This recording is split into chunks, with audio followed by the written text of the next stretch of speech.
Assalamualaikum warahmatullahi wabarakatuh. Bismillah, alhamdulillah, wassalatu wassalamu ala rasulillah Sayyidina Muhammad bin Abdullah wa ala alihi wa sahbihi man walah.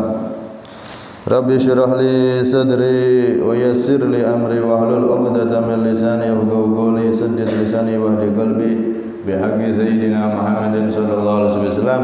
Dusturakum ya ahla dargi wa ya ahla batin wa ya ahla nawbati wa ya ahla nur. Radiyallahu ankum wa qala al-musannif radiyallahu anhu wa nafa'ana bi fid darain. Al-hikmatut tasi'ah. Hikmah yang ke-9.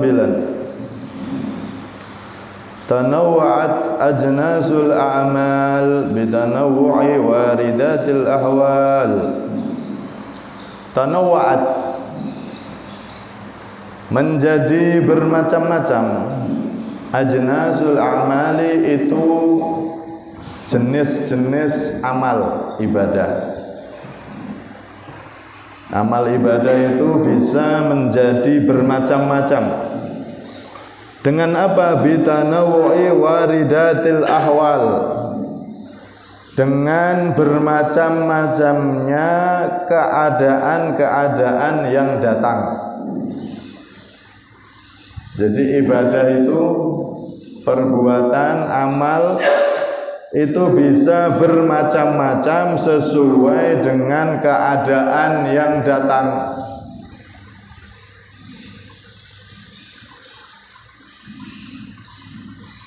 Contoh, ada orang itu,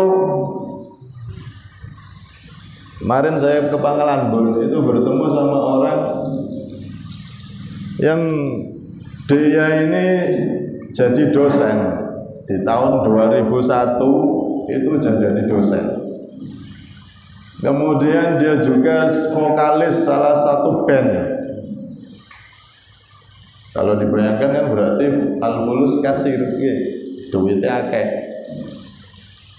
Tapi ada sesuatu yang terjadi, kemudian tiba-tiba dia mengundurkan diri dari profesinya sebagai dosen dan juga keluar dari dunia musiknya. Sampai sekarang tinggal di Pangkalan Bun, rumahnya gubuk 2-3 meter, terbuat dari triplek aja, kayak gubuk tok. Padahal kalau dia mau di sini ditawari jadi dosen juga di Universitas Pangkalan Bun itu. Tapi dia tidak mau. Pas saya tanya kenapa? Saya takut, Ustaz. Orang ngajar itu tanggung jawab. Tidak hanya di dunia tapi sampai akhirat. Tidak tahu, saya takut, tidak berani sekarang. Bes hidup saya seadanya aja, yang penting saya selamat. Ini kalau kita lihat dengan posisi keadaan normal, kan orang seperti ini ya kurang pas. Oh, dia punya ilmu dan dia memang layak jadi dosen. Seharusnya kan digunakan ilmunya diamalkan. Tapi ada satu keadaan yang dia membuat dia untuk memilih jadi orang biasa aja. Ada satu peristiwa yang dia tidak berani lagi untuk ngajar. Takut tanggung jawab nanti di akhirat. Sampai sekarang rumahnya gubuk tok. Padahal tahun 2001, sekarang 2021, berarti 20 tahun yang lalu dia itu sudah jadi dosen. Kalau mau ya sudah kaya raya, tapi ditinggalkan semua. Sekarang dia malah jadi penjaga makam. Di salah satu ada makamnya orang soleh, Habib. Dia setiap malam Jumat atau malam Kamis nyapu di makam itu. Masya Allah. Terus gak kedonyan meneh. Tidak tahu apa yang terjadi sama dia. Saya belum sempat tanya, juga tidak berani tanya. Ini kalau dilihat secara keadaan normal, ya salah. Tapi untuk orang yang dia punya keadaan tertentu itu benar untuk dia tadi. Ya. Sama halnya ada cerita ketika ada orang haji yang dibaca bukan labbaik Allahumma labbaik la syarika lak labbaik innal hamda wan ni'mata laka wal mulk la syarika lak. Itu secara syariat kan Nabi ngajari kalau orang haji itu perbanyak baca talbiyah. Di zaman itu, di zamannya Imam Hasan Al-Basri kalau tidak salah, orang ini malah ketika haji itu baca sholawat, tidak baca talbiyah sebagaimana yang diajarkan Nabi, sebagaimana normalnya orang haji. Orang haji yang lain baca labbaik Allahumma labbaik karena memang sunnahnya seperti itu, anjuran dari Nabi baca itu. Tapi ini ada orang haji malah baca sholawat tok, sallallahu alaihi Muhammad, sallallahu alaihi Muhammad, sallallahu alaihi Muhammad, sallallahu alaihi Muhammad, terus dalam semua hajinya dia baca itu, tidak baca yang lain, tidak baca doa yang lain. Melihat ini ada seorang imam tadi itu, ini kok aneh orang ini, sholawat bagus tapi tidak pada tempatnya. Wong haji kok, haji itu yang sunnahnya baca talbiyah labbaik Allahumma labbaik dan seterusnya. Dia kok baca sholawat kok. Akhirnya pas dia duduk baca Quran dideketi sama ditanya, kenapa sampai ini? Saya kalau boleh tahu, sampai ini kan haji tapi kok malah bersolawatan. Sholawat bagus, tapi kan Nabi ngajari kalau orang haji perbanyak talbiyah, bukan sholawat yang disuruh oleh Nabi. Kok sampai malah sholawat? Akhirnya cerita, jadi gini, wahai imam, saya ini pas berangkat haji ke sini sama ayah saya. Di tengah jalan sebelum sampai di Masjidil Haram sini, Mekah sini, di tengah jalan sana ayah saya meninggal. Kami di penginapan berdua, saat itu ayah saya meninggal di tengah perjalanan mau haji ke sini. Kemudian yang membuat saya sedih itu ketika ayah saya meninggal, innalillah, wajahnya berubah jadi roksa khinzir, jadi wajah babi. Ini kejadian nyata disebutkan di kitab. Saya sedih, mau minta tolong orang, saya mau ngabari ayah saya meninggal biar ditolong sama orang-orang sekitar. Saya malu. Ayah saya wajahnya terbuat dari babi, berubah jadi babi. Akhirnya saya bingung gimana ini ngurus ayah saya nih. Kalau saya panggil orang kebuka ini aibnya ayah saya, keburukan ayah saya, wajahnya berubah berwajah binatang. Akhirnya saya bingung, saya sampai saya nangis, saya tertidur. Dalam tidur saya bertemu dengan orang yang sangat tampan sekali parasnya, ganteng. Di mimpi saya itu orang itu datang kemudian membuka wajah ayah saya dan ayah saya dilap dengan tangannya. Kemudian wajah ayah saya berubah seperti semula dan bahkan bercahaya.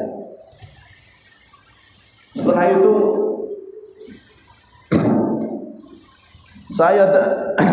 saya bertanya kepada orang tersebut, wahai orang, kau ini siapa? Ana Nabi Muhammad sallallahu alaihi wasallam. Aku Nabi Muhammad sallallahu alaihi wasallam. Kemudian aku kaget dan terbangun. Subhanallah, aku buka wajah ayahku, ternyata benar sudah berubah seperti semula dan bahkan bercahaya. Maka dari itu aku berjanji, karena keadaan itu, peristiwa tersebut, aku berjanji dengan diriku, aku tidak akan baca wirid apapun kecuali terima kasihku kepada Rasulullah. Aku akan terus baca sholawat. Itu imam. Oh, nah kadang itu orang itu ibadahnya itu tidak sesuai dengan normalnya aturan. Kenapa? Karena waridatil ahwal, karena ada keadaan yang sudah terjadi sama dia sehingga dia mengutamakan amalan yang secara normal seharusnya bukan itu. Dia baca sholawat terus karena sudah pernah kejadian seperti itu. Baca sholawat tok, tidak mau zikir yang lain. Karena hatinya sudah terbawa cinta kepada Rasulullah SAW. Sama halnya juga ada seorang imam, namanya Imam Dawud At-Ta'i. Itu semalam suntuk, sering tidak tidur, tidak bisa tidur. Ini secara normal itu kan salah. Orang ya ibadah, ya kerja, ya tidur, ya melek, kan harus ada, tubuh ini dikasih porsi untuk istirahat, ibadah. Ini imam ini Dawud At-Ta'i itu sering setiap malam tuh tidak tidur. Tidak tidur dia sampai subuh. Dan beliau di salah satu doanya berdoa, ilahi hammuka attala alayya al-humumud dunyawiyah wa hala baini wa bainar raqad. Ya Allah, tujuanku, hammuka, urusanmu wahai Allah, itu membuat aku kosong dari semua urusan dunia. Aku ingin mendapatkan ridho-Mu wahai Allah, sehingga urusan dunia itu sudah tidak bisa aku tangan, tidak bisa terpikirkan lagi. Karena apa? Saking beliau memikirkan pengen dapat ridhonya Allah, takut kalau di akhirat nanti celaka. Dan menghalangi aku untuk bisa tidur. Aku tidak bisa tidur bukan karena untuk menyiksa diriku, tidak, tapi aku memang khawatir kalau tidak mendapatkan ridho-Mu wahai Allah. Nabi Muhammad SAW, beliau menyuruh umatnya kalau malam istirahat tidur. Aku bukan tidak patuh pada Nabi, tapi memang perasaanku ini yang membawaku untuk terjaga dan tidak bisa terlelap. Nah itu secara normalnya kan salah, wong kok gak turun nek bumi. Tapi karena ada keadaan tertentu yang terjadi sehingga tidak bisa disalahkan. Dan ini banyak kejadian-kejadian seperti itu. Termasuk salah satunya lagi Imam Fudail bin Iyad radhiyallahu anhu nabih. Beliau ketika di Arafah, haji di Arafah. Arafah itu kan padang Arafah, tempat diijabahi semua doa.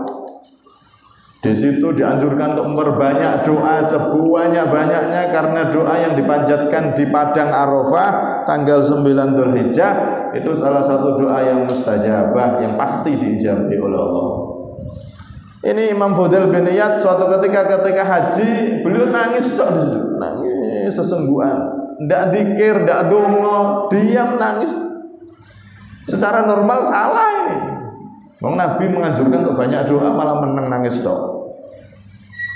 Hanya sesekali beliau cuma berdoa apa? Bukan berdoa, malah menyesali dirinya, wasau'atah, wahai betapa jeleknya diriku, wallahi demi Allah, minka dari engkau wahai Allah, aku jauh dari ibadah kepadamu, aku jauh dari mengabdi kepadamu, sungguh jeleknya diriku ini di hadapanmu wahai Allah. Wa in ghafantali, meskipun engkau mengampuni aku ini hamba yang jelek. Karena saking banyaknya kesalahan yang aku lakukan, walaupun kau mengampuni aku ya Allah, aku tetap merasa orang yang paling jelek, paling banyak dosa. Cuman ngomong sekali gitu tok, aku nangis. Padahal yang lain dongo, Allah ya Allah ya Allah. Memang sunnahnya gitu. Tapi imam ini nangis tok. Kenapa? Karena beliau ingat keadaan yang pernah terjadi pada beliau, sehingga beliau tidak bisa mengucapkan doa apapun kecuali hanya tangisan kepada Allah Subhanahu wa ta'ala. Nah, tangisan seperti ini walaupun tidak berdoa, itu seperti doanya orang-orang yang berdoa. Untuk dia itu ibadah, tangisannya itu ibadah. Karena apa?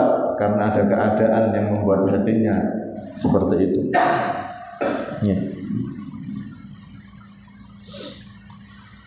La ilaha illallah. Ada lagi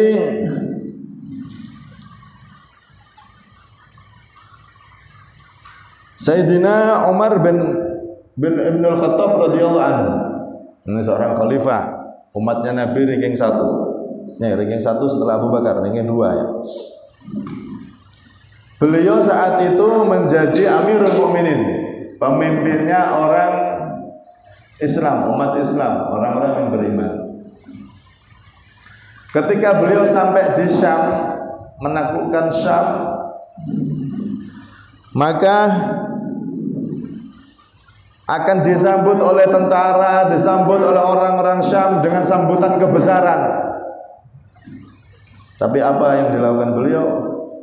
Beliau ketika datang itu cuman pakai sarung biasa, pakai baju, kemudian pakai imamah, serban yang ada di kepala, dan beliau sambil megang megang kudanya atau ontanya, dipegang sendiri sama beliau sambil ngasih minum ontanya, dan dua sepatu muzah beliau taruh di bawah ketiak beliau sambil jalan. Pemimpinnya umat Islam nih, gak sepatu nih dewi. Nggak sampai orang negur, ya Amirul Mukminin Sayyidina Umar, engkau ini disambut dengan sambutan kebesaran, engkau ini pemimpin umat Islam sedunia. Kehebatanmu, keberhasilanmu sudah diakui oleh seluruh dunia. Kaisar Romawi semuanya sudah mengakui engkau seorang pemimpin yang paling hebat saat ini. Tapi kamu kok kayak gini? Datang nyangking sepatunya. Kemudian pakaiannya pakaian lusuh biasa. Bahkan ada riwayat pakaiannya bolong-bolong, ditempel-tempelan. Disuruh ganti sama orang-orang yang dekat beliau, penasihat-penasihat Sayyidina Umar, engkau ini khalifah, ganti pakaian dengan yang bagus. Sayyidina Umar saat itu dalam salah satu riwayat sempat, oh iya, untuk menunjukkan kita umat Islam yang umat yang rapi, yang hebat, yang gagah. Oh ya, mau ganti. Sayyidina Umar tiba-tiba teringat satu keadaan bersama Rasulullah sehingga nggak jadi, tidak. Guys, beliau sambil ngomong, nahnu qaumun, inna qaumun, sesungguhnya kita itu kaum, a'azzallahu bil Islam falan naltamisal izza bi ghairihi. Kita ini kaum yang dimuliakan oleh Allah dengan Islam, bukan dengan pakaian. Kalau kita mencari kemuliaan dengan selain Islam, maka justru kita akan jadi umat kaum yang hina nantinya. Tidak jadi. Tetap saya akan pakai pakaian saya sebagaimana ini pakaian saya pakai menghadap pada Rasulullah SAW. Dulu saya pakaian seperti ini di hadapan Nabi, udah seperti ini udah. Ini secara normal salah, normalnya kan salah. Saat itu sudah Islam sudah menyebar seluruh dunia, beliau jadi orang yang terkenal seluruh dunia. Normalnya kan harusnya pakai pakaian yang bagus karena zaman beliau sama zaman Nabi sudah beda. Tapi karena suatu keadaan, akhirnya beliau tetap pakai pakaian ala Rasulullah, pakai pakaian seperti pakaiannya zaman Nabi. Sebenarnya kalau pakai pakaian bagus untuk menunjukkan rapinya Islam, bahwa beliau ini pemimpin Islam, Islam itu rapi, indah, itu dapat pahala. Dan itu benar sesuai keadaan itu. Tapi karena ada sesuatu yang ada dalam hati beliau, keadaan yang dulu pernah dirasakan beliau, sehingga beliau tidak mampu pakai itu, dan beliau pakai pakaian seperti halnya yang dipakai di hadapan Nabi SAW. Dan ini untuk beliau jadi ibadah juga. Bukan berarti beliau tidak menunjukkan Islam itu indah, bukan. Karena waridat ahwal, karena keadaan orang itu beda. Ya. Pernah suatu ketika Sayyidina Umar itu dikasih air dingin, pas ditempelkan di bibir beliau, terasa dingin, tidak jadi diminum, dikembalikan. Saya tidak mau minum ini. Dulu aku lihat Rasulullah tidak pernah minum air yang dingin seperti ini, es. Aku tidak mau. Bukan tidak boleh, bukan, tapi aku tidak bisa, tidak mau. Karena apa? Karena Sayyidina Umar melihat keadaan dulu Rasulullah begini, beliau mau keluar dari keadaan itu tidak bisa, tidak mau, tidak minum, aku tidak. Ini terkadang orang itu seperti itu. Yang dilakukan tidak normalnya sesuatu, tapi bagi dia itu justru jadi ibadah. Karena ada keadaan yang pernah dia alami sehingga dia terbawa untuk melakukan itu. Yang penting bukan sesuatu yang haram. Ya. Karena itu dari hikmah ini, tanawwa'at ajnasul a'mal litanawwu'i waridatil ahwal. Jenis-jenis amal ibadah itu bisa bermacam-macam sesuai dengan bermacam-macamnya keadaan yang menimpa seseorang. Dari hikmah ini kita belajar untuk apa? Husnudzon sama orang. berprasangka baik sama orang jika ada orang itu nyeleneh nggak seperti normalnya. Kita prasangka baik, mungkin dia pernah sesuatu yang bagaimana sehingga dia seperti itu nyeleneh. Untuk kita kepada orang husnudzon. Kadang-kadang orang itu nggak seperti normalnya orang, dia kok seperti itu. Itu ada sesuatu yang terjadi sama dia sehingga seperti itu. Tapi kalau untuk diri kita sendiri, jangan sengaja nyeleneh. Nah, sengaja nyeleneh nanti jadi orang-orang seudon. Nah, ini dua pelajaran itu. Satu, kalau sama orang lihat orang nyeleneh, yang penting bukan yang haram loh ya. Maka kita husnudzon. Oh, mungkin ada keadaan yang dia buat seperti itu. Tapi untuk kita jangan membuat sesuatu yang nyeleneh. Apa gak jamaah? Aku nak jamaah, aku gak iso khusyuk. Aku nak sholat dhewe kok sholat ning ngarepe Ka'bah. Nah, ini nyeleneh. Nah, kalau memang benar ya tidak apa-apa, tapi kalau dibuat-buat ini yang masalah.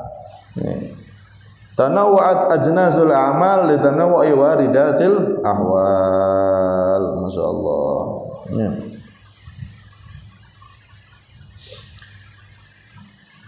Karena itu sampai-sampai dari perenungan tentang hikmah ini kita berusaha untuk jadi orang yang selalu husnudzon sama orang lain, selalu berprasangka baik. Bahkan orang-orang soleh itu sampai, ya Allah, kalau ngajar anaknya Pak, itu sampai nemen. Ada Al-Habib Abu Bakar Adni ketika masih kecil, kalau tidak salah itu ya. Seorang habaib, seorang orang yang soleh, beliau ngajari anaknya, wahai Abu Bakar, kau keluar rumah cari makhluk Allah yang lebih hina daripada kamu. Kalau kamu ketemu, kamu berhasil jadi anakku beneran. Kamu jadi orang yang hebat di sisi Allah. Bener, keluar ketemu orang mabuk. Nah, saya lebih mulia dari dia. Mau mabuk, wes ketemu iki laporan sama ayah. Pas mau balik teringat dia dong. Ya belum tentu ya. Orang mabuk itu nanti kalau tobat bahkan lebih mulia dari saya bisa. Oh, salah. Cari lagi berarti, cari lagi.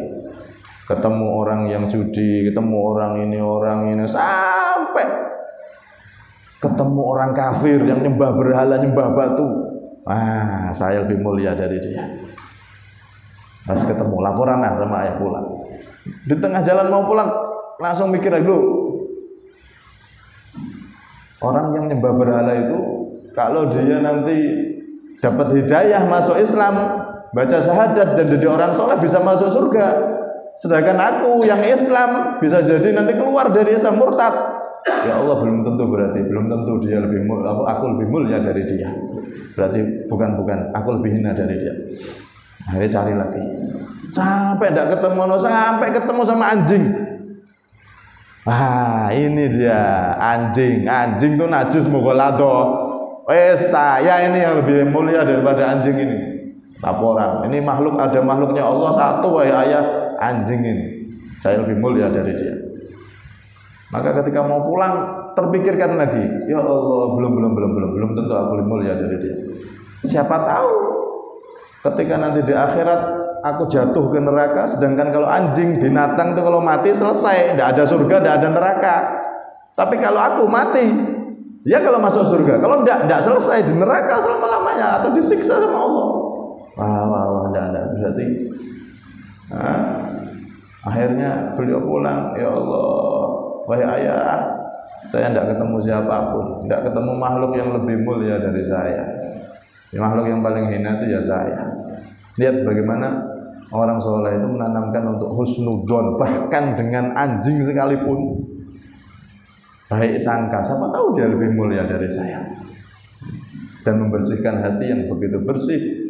Husnudzon dihiasi, sombong dihilangkan, dan seterusnya. Sehingga disitulah kata ayahnya, nah ini kamu berhasil. Tadi itu cuma teka-teki aja. Kamu keluar, kalau kamu dapatkan ada yang lebih ada yang lebih hina dari kamu nggak lulus. Tapi kalau kamu balik lagi dan kamu merasa tidak ada yang lebih hina dari kamu, maka kamu justru lulus, kata ayahnya. Akhirnya jadi ulama besar, jadi wali besar. Radhiyallahu anhum warḍahum.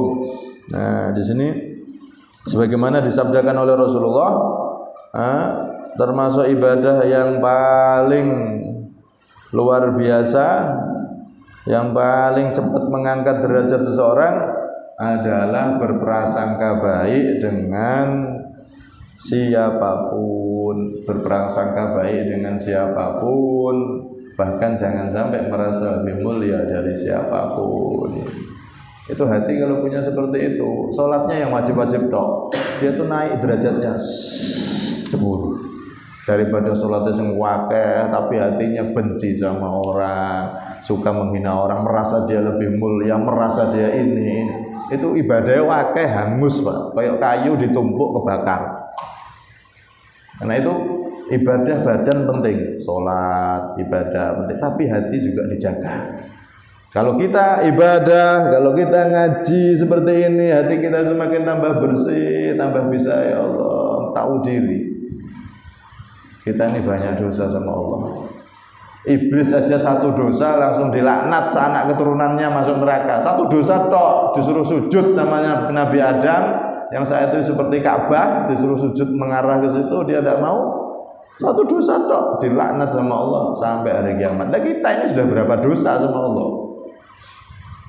Ya Allah, laula sitrullah, jikalau tidak ada penutup aib dari Allah, kalau aib kita nggak ditutup sama Allah, maka niscaya lafarran nas anna, maka niscaya seluruh manusia akan jijik dan tidak mau mendekat kepada kita. Andaikan dosa kita itu tidak ditutupi sama rahmat Allah, dibuka oleh Allah satu dosa saja, maka seluruh manusia akan jijik dengan baunya dan lari semua, tidak ada yang mau dekat. Karena itu kalau kita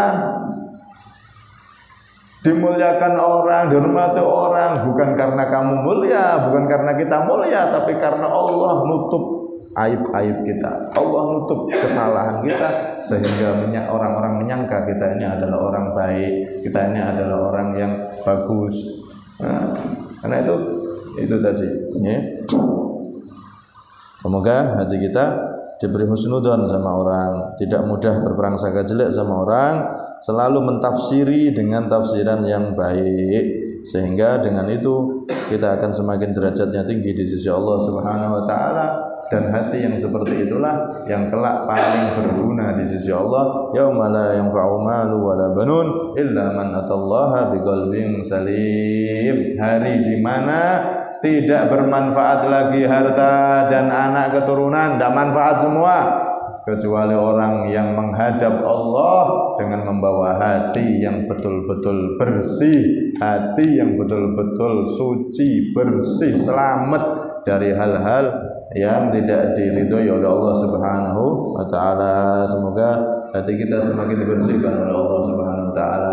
Hati kita dihiasi dengan cahaya husnudzon, prasangka baik, dengan cahaya tawadhu, dengan cahaya kebersihan hati, dan kelak kita menghadap Allah dalam keadaan hati yang bersih, hati yang sempurna, fi khair wa afiyah, husnul khatimah, setelah umur yang panjang. Amin Allahumma amin, amin Allahumma amin. Kurang lebihnya minta maaf, ada minni. Assalamualaikum warahmatullahi wabarakatuh.